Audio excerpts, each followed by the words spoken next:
پرتشدد مظاہروں کے خلاف حکومت کا رد عمل بالکل درست تھا۔ شیخ حسینہ واجد نے جب اقتدار سنبھالا تو بنگلہ دیش میں ناکام ریاست تھی۔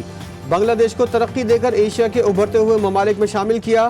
حسینہ واجد کے بیٹے سجیو واجد کی برطانوی میڈیا سے گفتگو، کہا والدہ بہت مایوس ہوئیں، وہ اب سیاست میں واپس نہیں آئیں گی۔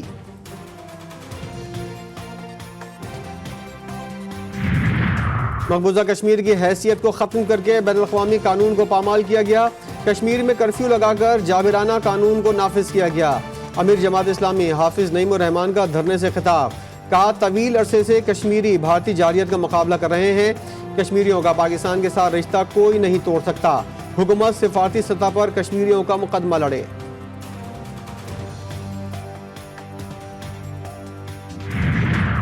وزیر اعظم شہباز شریف کا یوم استحصال کشمیر پر آزاد کشمیر قانون ساز اسمبلی کے خصوصی اجلاس سے خطاب، کہا آج کے دن بھارتی حکومت نے غاصبانہ طور پر جموں و کشمیر کے حقوق بھی چھین لیے، آرٹیکل 370 اور 35A کا خاتمہ کیا۔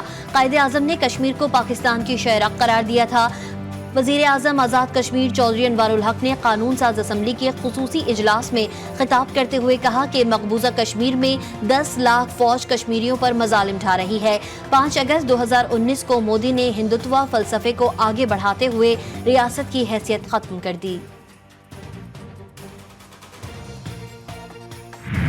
آزاد کشمیر بھر میں یوم استحصال کشمیر کے موقع پر بھارت مخالف جلسے، جلوس اور ریلیاں۔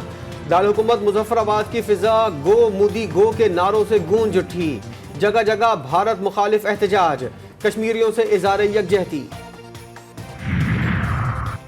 وزیر خارجہ اسحاق ڈار نے کہا کہ مقبوضہ کشمیر کی خصوصی حیثیت ختم کرنا مودی سرکار کی خام خیالی ہے۔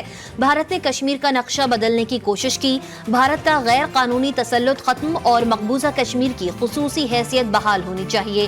وفاقی وزیر اطلاعات عطا تارڑ کی نیوز کانفرنس، وزیر امور کشمیر امیر مقام نے کہا کہ ہم نے پہلے بھی بھارتی اقدام کی مخالفت کی اور آج بھی موقف پر قائم ہیں۔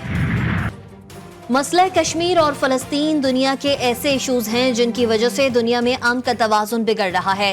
سینٹ میں قائد حزب اختلاف سینیٹر شبلی فراز نے حماس رہنما اسماعیل ہنیہ کی شہادت پر متفقہ طور پر منظور قرارداد پر بات کرنے کے ساتھ ہی ملکی سیاست اور بانی پی ٹی آئی کی اسیری پر بھی بات کی، جس پر حکومتی ارکان بینچز پر کھڑے ہو گئے۔ شبلی فراز کا کہنا تھا کہ آپ لوگ قراردادیں پیش کرتے رہیں، میرے لیے یہ مسئلہ ضروری ہے، جب تک ملک میں شفاف انتخابات نہیں ہوتے اس ملک کے حالات بہتر نہیں ہو سکتے۔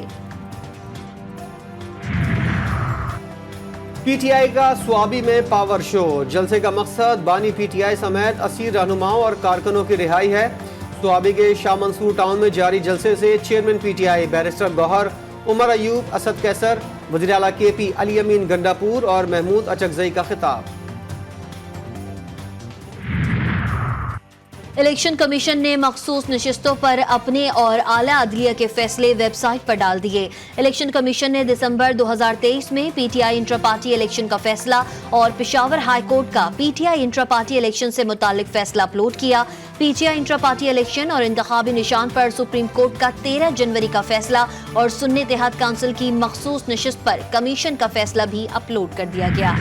ملک بھر میں موسلادھار بارشوں نے تباہی مچا دی، فیصل آباد میں کشتیاں چل گئیں، بلوچستان میں دریائے مولا سے آنے والا ریلا گندھاوا راج بند بہا لے گیا، سگڑی رابطہ پل کی ایک جانب شگاف پڑ گیا، ننکانہ صاحب شیخو پورہ کوٹ ادو میں دریائے بیل خطرے کی زد میں، سندھ میں دادو، لاڑکانہ، سانگھڑ، سکھر، جیکا آباد اور گھوٹکی سمیت دیگر شہروں میں وقفے سے بارش، نشیبی علاقے زیر آب۔ کراچی میں آج بھی موسلادھار بارش کی پیشگوئی، گزشتہ روز کی بارش سے شہر کی کئی سڑکوں پر گڑھے، لیاری میں مکان کی چھت گرنے سے 2 افراد جاں بحق۔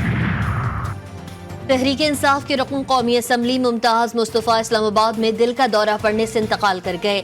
ممتاز مصطفیٰ کا تعلق رحیم یار خان سے تھا۔ ایم این اے کے انتقال کے بعد قومی اسمبلی اجلاس بغیر کارروائی کل صبح 11 بجے تک ملتوی۔